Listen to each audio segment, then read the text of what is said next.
세계는 제2차 세계대전 후 미국을 중심으로 하는 자본주의 세력과 소련을 주축으로 하는 공산주의 세력의 대립이 본격화되면서 냉전 체제로 돌입하였습니다. 냉전은 정치, 군사, 이데올로기적인 대립으로 열전처럼 실질적인 전투가 아닌 경제, 외교, 정보 등을 통해 이루어지는 국제적 긴장과 대립 상태를 이르는 말입니다. 서유럽뿐만 아니라 그리스, 터키에까지 공산당의 영향력이 확대되었습니다. 미국은 영향력이 커진 소련을 경계하게 되었고, 이에 미국의 트루먼 행정부는 공산주의 확산을 막기 위해 1947년 트루먼 독트린을 발표하였고, 그리스와 터키에 대한 군사 및 경제적 지원 계획과 유럽 경제 재건을 위해 대규모 경제 원조 기금을 제공하는 마셜 계획을 발표하였습니다. 마셜 계획은 미국의 국무장관인 마셜이 제안한 유럽 경제 부흥 원조 계획으로 유럽의 정치, 경제적인 안정을 꾀할 목적으로 발표되었습니다. 아울러 미국과 서유럽 각국은 북대서양 조약기구 나토를 결성하여 상호 군사 원조와 군사 방어 체제를 구축하였습니다.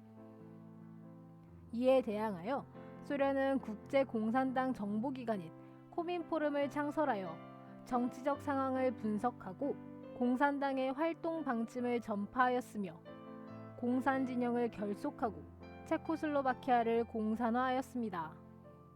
또한 동유럽 공산주의 국가들에 대한 경제 원조를 위해 동유럽 경제상호 원조 회의인 코메콘을 결성하였습니다. 그리고 소련과 동유럽 국가는 바르샤바 조약기구를 결성하여 북대서양 조약기구에 맞섰습니다. 미국, 영국, 프랑스가 그들이 점령하고 있던 독일의 서베를린 지역을 하나의 경제 단위로 만들려고 하자 동베를린을 점령하고 있던 소련은 1948년 서베를린으로 통하는 철도, 도로, 수로 등을 봉쇄하였습니다. 미국 등은 항공기로 서베를린에 필요한 물자를 공수하며 베를린 봉쇄 조치에 맞섰습니다.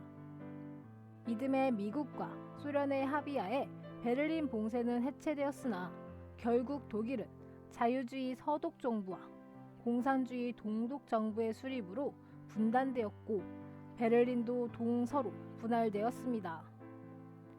1961년 건설된 베를린 장벽은 이후 독일 분단의 상징이 되기도 합니다. 한편 미국과 소련은 서로 군사적 우위를 확보하고자 핵무기 개발에 집중하였고 미사일 경쟁이 치열해졌습니다.